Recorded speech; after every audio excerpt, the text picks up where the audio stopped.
কীর্তন করতে হবে, না হলে কৃত পাপটা কখনো কাটা যাবে না। আমাদের যে কৃত পাপ, এই পাপ রাশিকে কাটতে হলে কি করবে? উচ্চ স্বরে গানে প্রভু জীবের নাম দিয়া,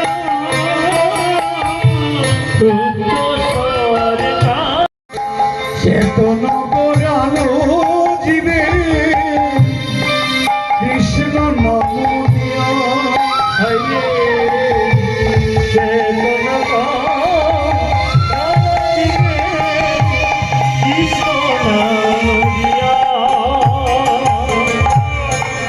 চেতন কো রালো জীবে কৃষ্ণ নাম দিয়া,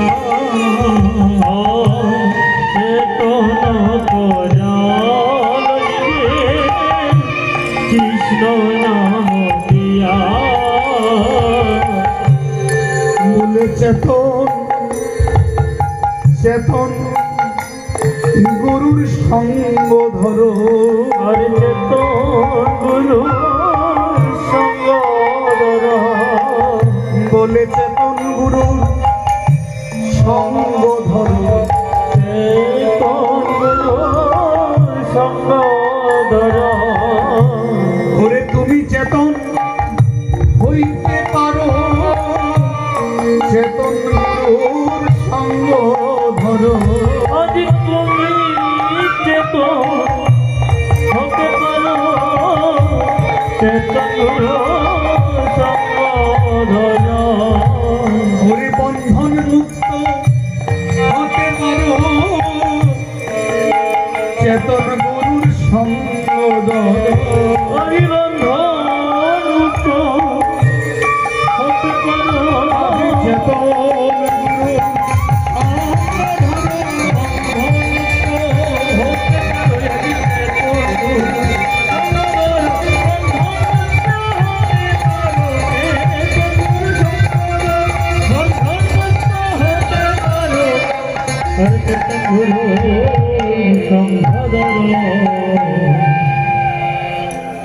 অচৈতন্য জীবকে চেতন করার লক্ষ্যে আজ আমার গৌরাঙ্গ সুন্দর কি করলেন?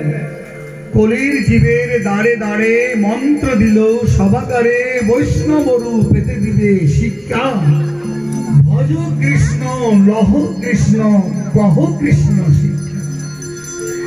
তিনটি বিষয় বলেছেন, ভজ লহ কহ। এই তিনটাতে যদি আমি একটাও যদি হৃদয়ে ধারণ করতে না পারি, সারা জীবন কীর্তন চলবে, কীর্তন শুনবে, তোমার কাজের বেলায় কিছুই হবে না।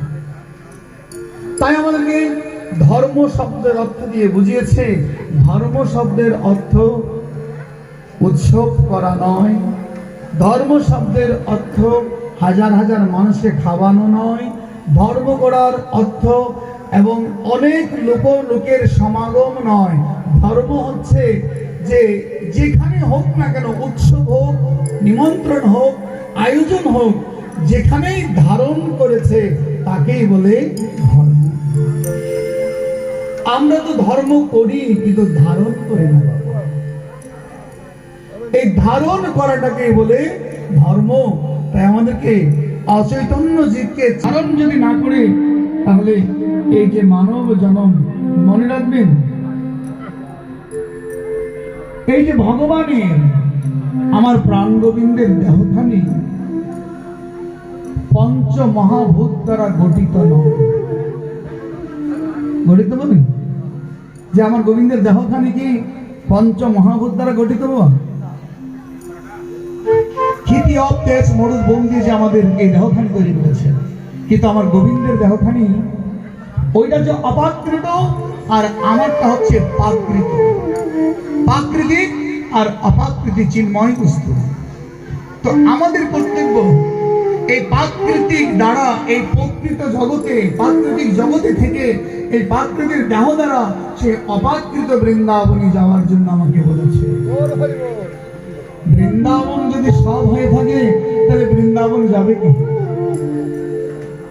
প্রকৃতি নয়, এটা হচ্ছে এখন বর্তমানে অপাকৃত।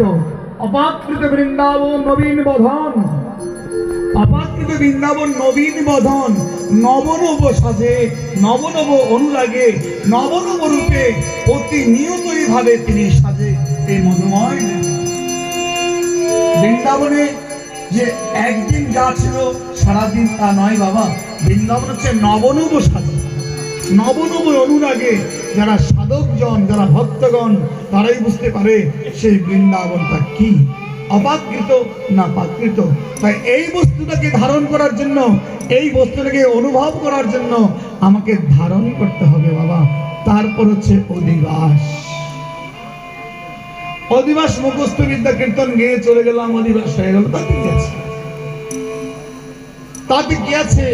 গলা ফাটিয়ে গান গাইলে ভগবান যে শুনবে তা কি বাস্তবতা আছে কিছু?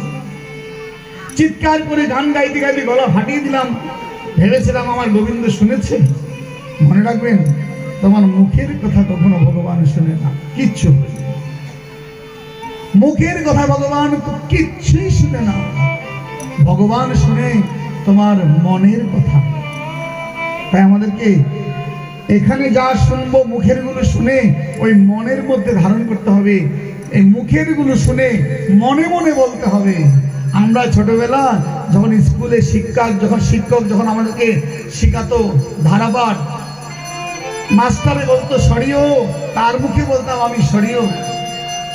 মাস্টার বলতো সারেয়া, আমিও বলতাম সারেয়া। এভাবে হাতে করি একটা একটা করে আমাকে শিখিয়েছিল।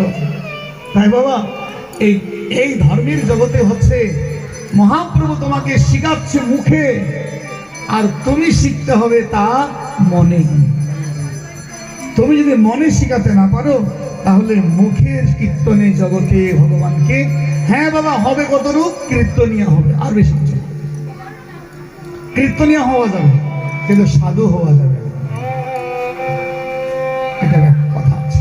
কীর্তনিয়া হওয়া যাবে কারণ শাস্ত্রে বলছে, মহাপ্রভু বলেছে, ভজন ছাড়িয়া যেবা শাস্ত্রে এখানে